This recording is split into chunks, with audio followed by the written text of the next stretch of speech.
Previously, on keeping up with the Kenya Kwanza government. Mimi nawauliza, si pale kwa uchaguzi tulikuwa pande tofauti na huyu Mutai Kagwe? Did President William Ruto mistakenly expose himself during his Mount Kenyan trip?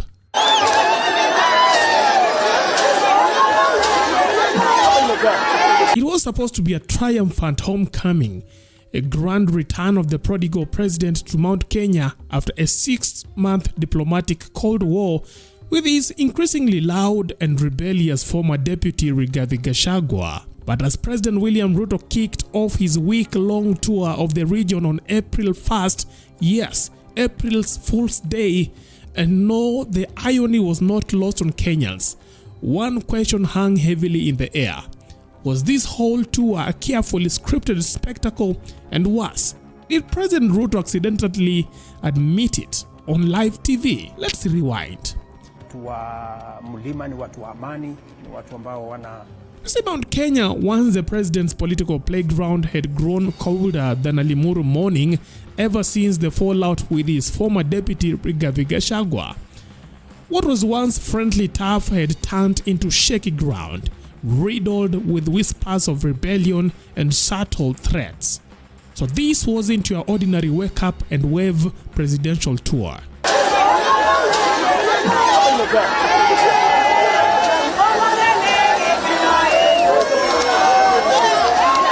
This was our Operation Damage Control, complete with military-grade planning, airtight security checks, and a pre-tour press briefing to try and win back hearts, or at the very least, calm down Mount Kenyan residents.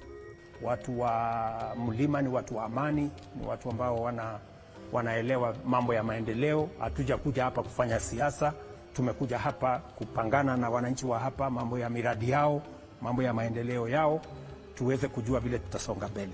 When President Ruto finally touched down in Laikipia County, the welcome was suspiciously perfect.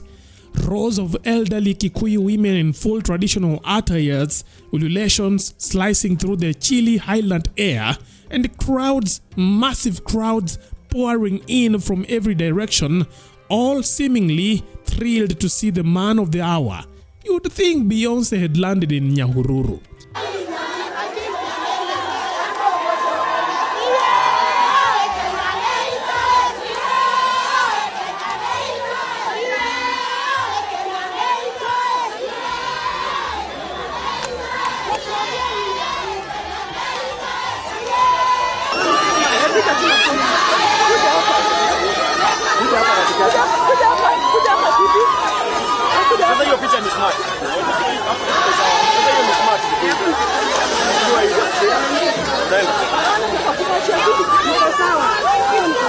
Crowds swelled almost theatrically as the president made his rounds, dishing out promises like a roadside preacher on a campaign crusade. Pesa ya serikali milioni 850 kuunganisha watu wa Nyeri kwa stima, kwa sababu nataka tuhakikishe ya kwamba tunapunguza giza ama tunaondoa giza, mupate stima. To the untrained eye, it looked like a comeback story. Mount Kenya had forgiven, forgotten, and come home to Baba Ruto.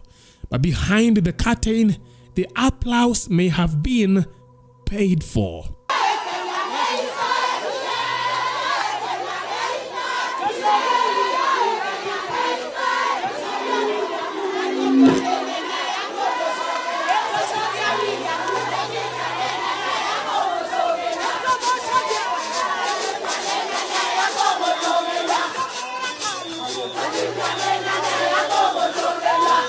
Because here's where the president's script slipped.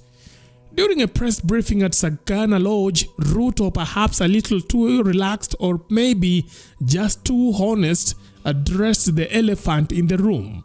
Why are Mount Kenyan MPs seen mobilizing people for his events?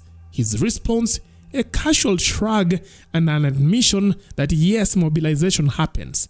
And yes, it is practically part of modern politics. In short, no crowd, no clout. Mambo ya mobilization na wale wana mobilize na wale wanakuwa mobilized, hiyo ni mambo ya siasa. Na hiyo ni mambo ya siasa, itaendelea tu hivyo. Mobilization ni mambo ya siasa, huyu ana mobilize wa kukaribisha rais, wengine kuna wengine wana mobilize watu ya kupiga makelele, hiyo ni mambo ya siasa.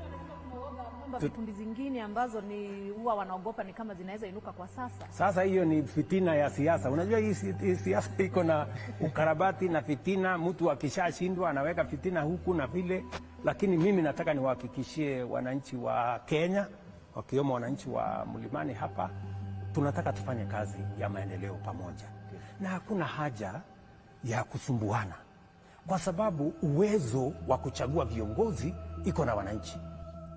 Hours later, videos started surfacing, young people rehearsing cheers, auditioning how to wave flags, and perfecting the art of staged enthusiasm for the presidential motorcade.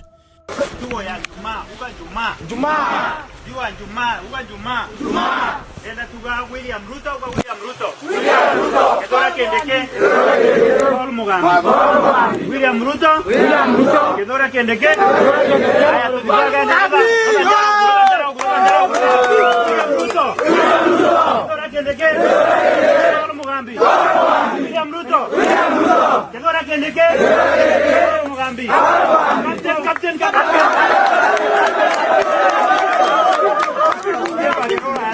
Tukwaria tukomana na bintu mato ni William Ruto daraka ibao. Sawa? Tukaje Kedora kendeke na Paul Mugambi. Kwanza weranu. Mimi nitawapanga tukomana ndaraka university na wakagwa kuna sisi ndio tutakuwa wa kwanza hapo tuweze hapo tukaribishe Tonga ambia kuya njara ile kwe. Tunaelekea komi. Sawa. Tena wana magorono atobi. Namna hiyo. Wata na magoro. Tokarie rais na twale cha kumkaria mimi nitabaki na nyinyi hapo.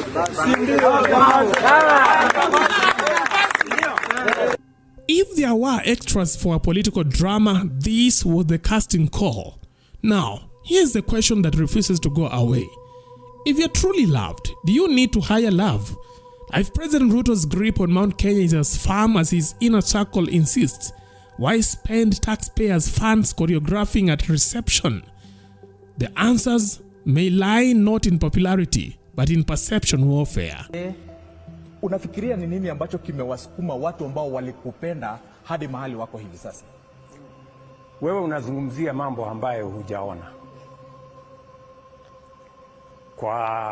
Pengine kwa mafikiria yako, sijui mbona tayari umeamua ya kwamba itakuwa tofauti kesho, ama kesho kutwa, ama kesho hiyo ingine. Si ungengojea mpaka ifike huo wakati, alafu sasa useme wakati ule ulikuja ilikuwa hivi, wakati huu umefika imekuwa hivi. Sasa wewe unaongea mambo ya maoni yako ama maoni ya wale ambao wamesema mitandaoni. Na hapana, nasema hivyo kwa sababu katika wiki ambayo imepita nimekuwa nikifuata na nikifanya stories za hii safari yako. Na wale ambao wanakusupport katika eneo hili, mobilization yao imekuwa ni ya kusihi watu wa Mlima waku welcome vizuri. Hilo ni jambo ambalo hatuko tunasikia hapo mbeleni.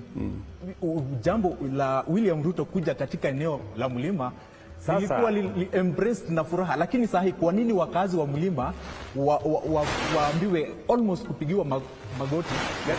Let us not answer a hypothetical question. Si mimi niko hapa. Kwani tutangojea mwaka moja? Si ni kesho?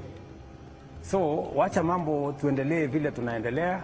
Wakenya wenyewe watajionea, watu wa Mlima wenyewe watajitokeza, watasema yale wanafikiria, na mimi pia niko na majibu. You see, these curated crowds aren't about winning voters anymore. They are about sending a coded message to political rivals.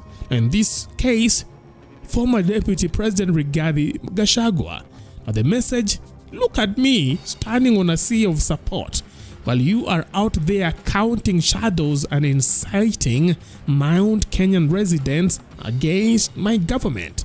Wakati tunapanga mambo ya maendeleo ya Kenya, tunataka mambo ya maendeleo ya Laikipia iwe katikati ya hiyo. Hired or not, numbers impress, optics intimidate, And intimidation, as we have come to learn, is half of Kenyan politics.